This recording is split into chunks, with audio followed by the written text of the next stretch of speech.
Halo Mistri dan teman-teman, saya Diana Fenty. Saya akan menjelaskan manajemen retail pertemuan 1 sampai pertemuan 7 secara ringkas.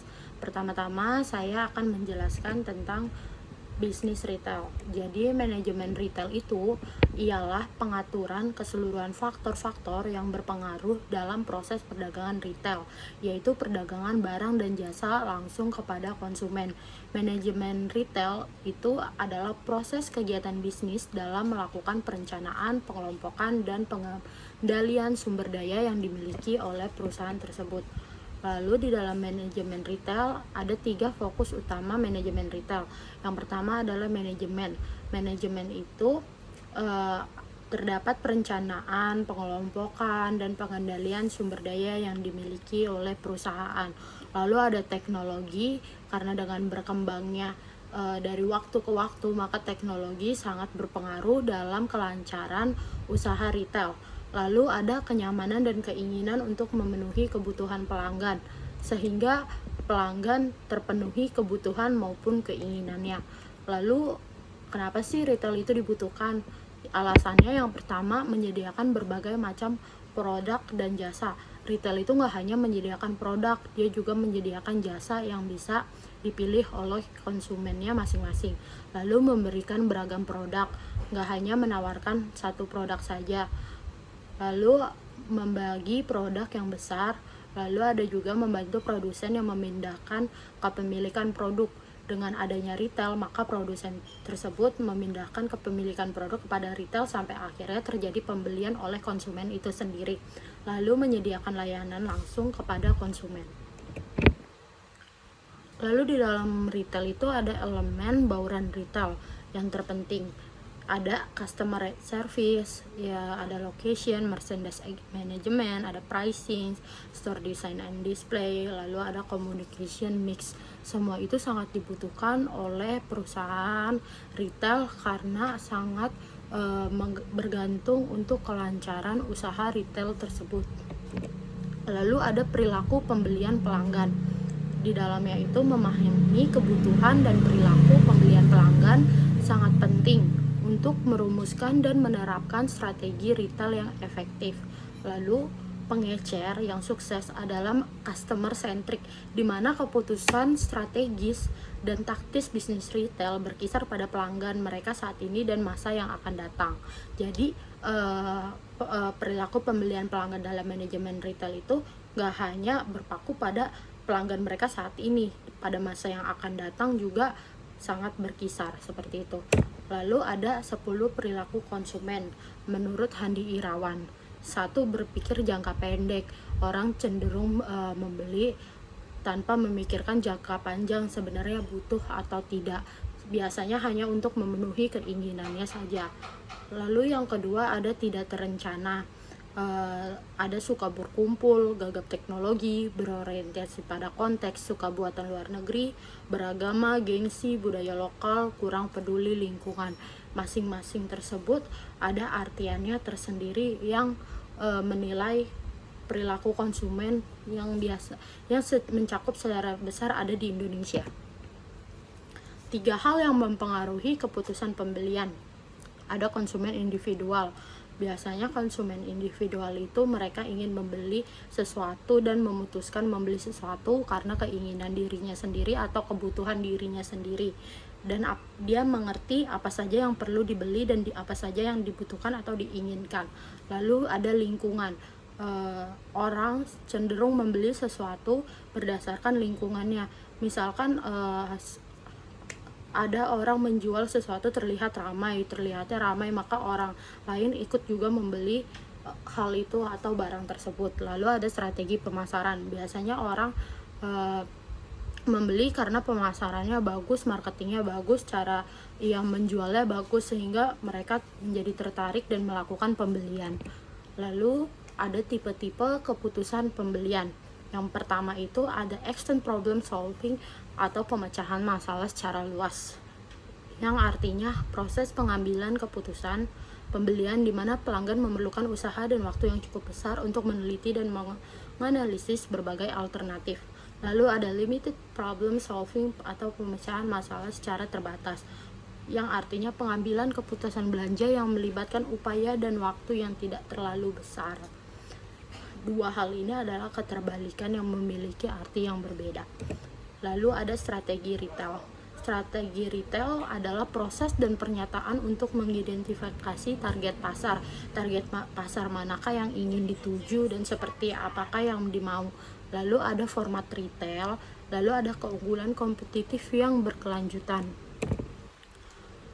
Membangun keunggulan kompetitif. Caranya ialah hubungan dengan pelanggan sampai kesetiaan pelanggan. Karena hubungan dengan pelanggan ini sangat membantu dalam kelancaran usaha. Bila hubungan dengan pelanggan baik, maka pelanggan tersebut otomatis akan setia melakukan pembelian di tempat usaha kita.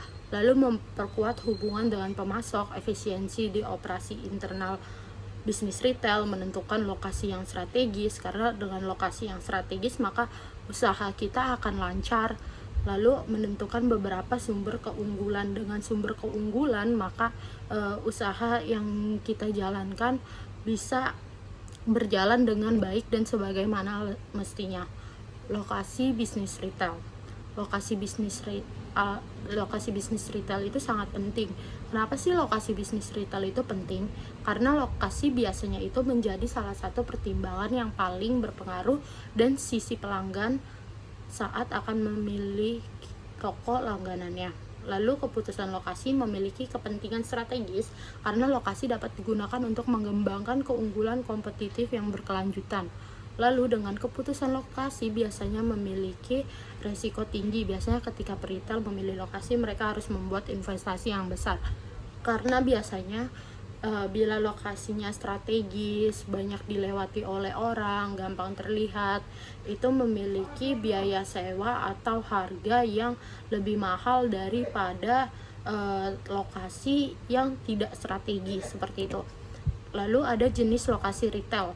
Lokasi retail yang tidak direncanakan, misalkan freestanding. Lokasi retail yang tidak direncanakan ada urban area kayak gitu. Lokasi retail yang tidak direncanakan ya, urban area itu tuh ada skala ekonomi, karakteristik demografi dan lifestyle, ada iklim bisnis, ada tren pasar, tren tenaga kerja di dalam iklim bisnis, lalu ada persaingan, rentan kendali manajerial, isu lokasi secara global. Lalu bisnis retail dengan multi-channel. Retail multi-channel merupakan retail yang menjual barang atau jasa melalui lebih dari satu saluran. Penggunaan dan pengembangan internet telah merubah secara signifikan perilaku belanja konsumen dan industri retail. Apa sih manfaat multi-channel retailing? Yang pertama itu memiliki manfaat mengatasi keterbatasan format retail saat ini, lalu meningkatkan kepuasan dan loyalitas pelanggan, mendapat wawasan perilaku belanja konsumen, membangun keunggulan strategis, dan juga memperluas kehadiran di pasar. Tantangan membentuk multi-channel retail yang efektif. Itu tuh ada store atau toko, lalu ada katalog yang di dalamnya menjelaskan produk apa saja yang dijual, dan mobile yang bisa secara cepat diketahui oleh banyak orang apa saja yang dijual dan apa saja yang info tentang penjualan tersebut. Lalu ada cara untuk mengelola multi-channel retail. Yang pertama, sentralisasi database pelanggan. Ada citra merek, ada merchandise assortment, dan yang keempat ada penetapan harga. Manajemen toko retail. Di dalamnya itu ada managing store employees, ada controlling cost, ada managing merchandise, ada providing customer service. Lalu pentingnya rekrutmen dan seleksi karyawan. Yang pertama, analisis jabatan dan pekerjaan yang dibutuhkan. Karena dengan menganalisis jabatan berdasarkan pekerjaan yang dibutuhkan, maka kita bisa mendapatkan karyawan yang sesuai dengan kualifikasi yang kita inginkan, dan kita tidak merasa dikecewakan oleh kompetensi yang ada di dalam calon karyawan tersebut. Lalu yang kedua, membuat job description. Kenapa sih job description itu penting? Karena job description itu bisa membuat seseorang tahu apa saja yang mesti dikerjakan oleh orang tersebut. Terus yang ketiga, mencari calon karyawan potensial. Karena dengan calon karyawan potensial kita bisa mengetahui potensi-potensi apa yang dimiliki oleh dia. Makanya kenapa seleksi karyawan setelah diseleksi diadakan training, karena biasanya kita akan melihat potensi-potensi yang ada di dalam diri orang tersebut. Yang keempat ada screening pelamar. Terus ada yang kelima ada memilih pelamar pekerjaan. Lalu ada sosialisasi dan training karyawan. Yang pertama itu ada program orientasi, yang kedua ada pelatihan toko karyawan, yang ketiga ada menganalisis keberhasilan dan kegagalan. Ketika semua ini kita sudah lakukan, maka sesuatu yang kita harapkan terhadap karyawan tersebut maka akan lebih baik, dan harapan untuk kecewa akan karyawan tersebut akan semakin kecil karena kita sudah melakukan seleksi, melakukan sosialisasi, dan melakukan training karyawan. Karena training karyawan itu memiliki efek yang cukup besar terhadap kinerja karyawan untuk waktu yang panjang nantinya. Lalu ada cara mengontrol biaya. Biaya-biaya yang harus dikelola oleh manajer toko itu seperti tenaga kerja, energi, air conditioning, pencahayaan, pemeliharaan, dan penyusutan persediaan. Biaya-biaya ini tuh harus diperhatikan oleh manajer toko, karena dengan memperhatikan biaya maka kita bisa meminimalisir untuk berada di dalam kerugian. Dengan adanya biaya yang sudah di manage, kita akan tahu kemanakah biaya-biaya tersebut dialiri dan tidak terjadi kesalahpahaman atau terjadi biaya dibuang secara tidak masuk akal, seperti itu. Lalu ada desain dan layout toko retail. Berikut beberapa hal pentingnya desain dan layout toko terhadap perilaku konsumen. Yang pertama, desain situs toko atau web dapat menarik pelanggan untuk mengunjungi lokasi.